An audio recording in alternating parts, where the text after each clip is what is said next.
What's up, everybody? Welcome back to another episode of the Plus Money Sports Betting Podcast.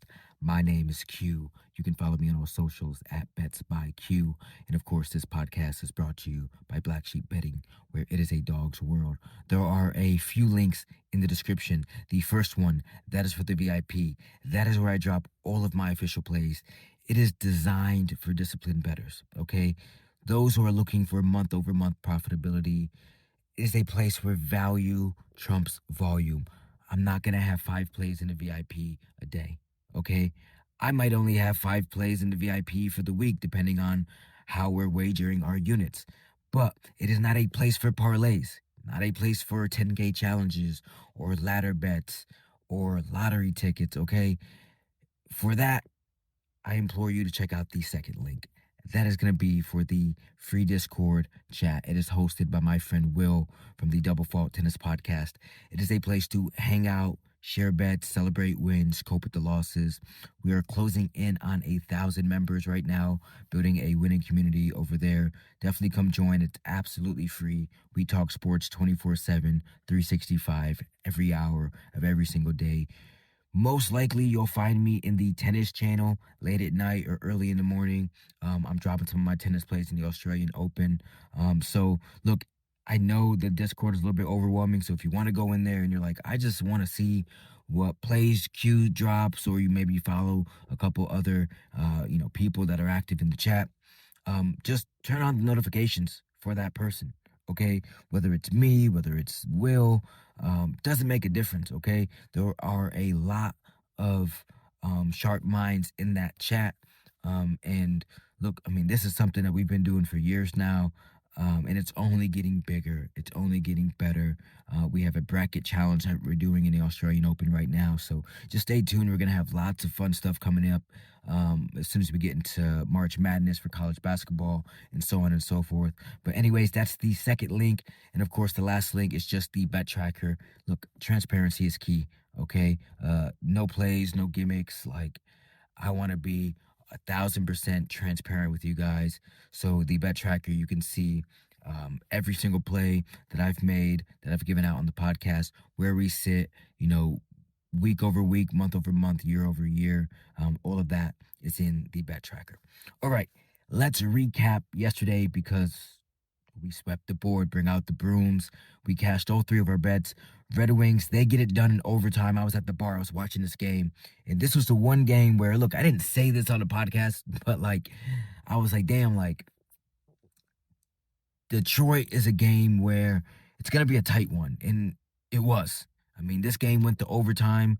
The Red Wings won 2-1 with about a minute and a half left in overtime. They turn over the puck. Dylan Larkin takes it, scores in OT.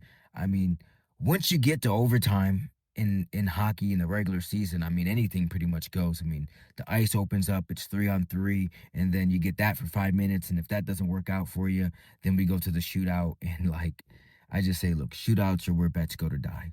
Okay.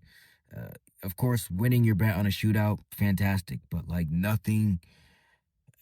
Maybe missed field goals, are a top candidate, but I mean, really nothing tops losing a bet in a shootout. Luckily, we don't have to endure that.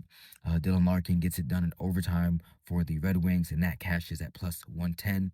And then the Penguins, they handled business. I mean, I told you yesterday, I did not understand that line.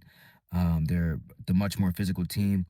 Wasn't even close. It was a bit of a blowout. They win, I think, 4-1 or 5-2. And that means that the parlay cashed as well. So the moneyline parlay, we took the Detroit Red Wings and the Penguins. We doubled it. We said we put them in a parlay at plus 290 for a half unit. So that cashes as well. Look, I'll say it again. This is what we do here. Value over volume. I'm not chasing 12-leg miracles. I'm not picking spots that just don't make sense. I'm building edges and letting the math do its thing. All right, so we swept the board. I'm looking to keep that momentum today. I've got one play for you on the board, okay? It's nothing crazy. Got the Sabres versus the Canadiens tonight in Montreal. And I'm just going to be honest. I love Buffalo here at plus money. I sound like a broken record. We've been just backing the Sabres. And look, as a Sabres fan, nothing makes me happier than to see my team win. Okay. The only thing that could top that is probably just making money on my team, which we have done over the last month. Okay. Buffalo is one of the hottest teams in the league right now. And I don't know, dude. Maybe the Terry Pagula, the owner of the Sabres and the owner of the Bills, yeah, look, I don't know what's going on in Buffalo as far as the Bills are concerned. Like, I'm not even going to be thinking about that for another 7 months. But did the Pagula sacrifice the Bills to make the Sabres good again? I mean, look, I know what you're thinking when you look at this line. You see the plus 115 or whatever it is, and like you're thinking Buffalo, really? I mean, but that's the whole point, right? The books are still trying to price Buffalo, right? I mean, this is a team that hasn't made the playoffs in 15 years, and they are pricing them as if they are the same old Sabres, okay? That is a recency bias tax that we're getting on a team, and I don't think that we're going to get it much longer. I told you a few days ago when we bet the Sabres at plus money, I said, I don't know how many times we're going to be getting this team at plus money.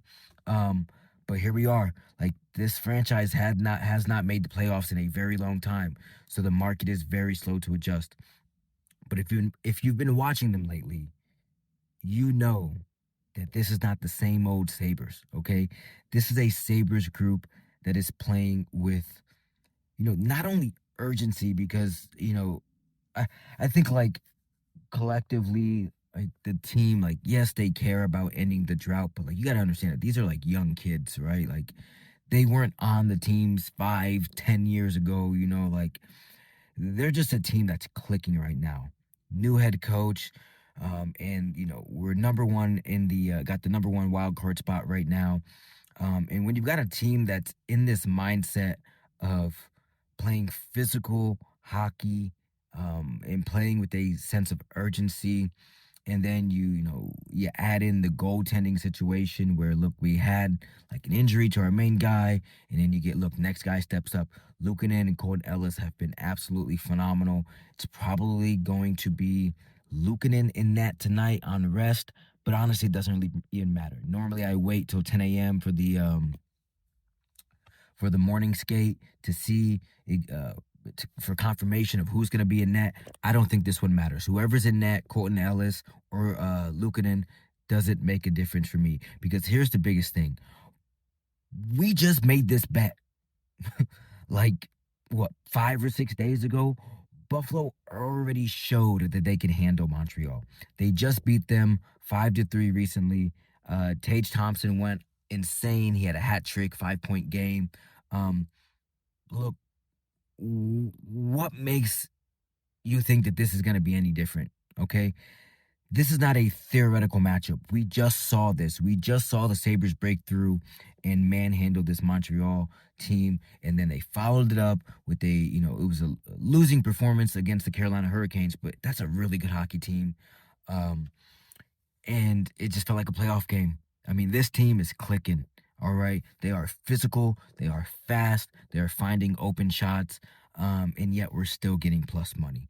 All right, it's the best team in hockey over the last month, and arguably a top 8 team in the league right now. It's just I'm telling you, man, this is like that line psychology, right? There's not a lot to bet on with football slowing down, right? NBA being kind of weird and whatnot. Not a lot of people bet the NBA, and so people are just going to hockey and they're saying, hey, like, they're gonna, buy their plays based on the perception that the line gives them, and the perception that the line is giving you right now. I'm telling you, it is a psychological game. Sabres do not equal disappointment anymore, but the numbers in the form lately, they're telling you that this is an absolute buy.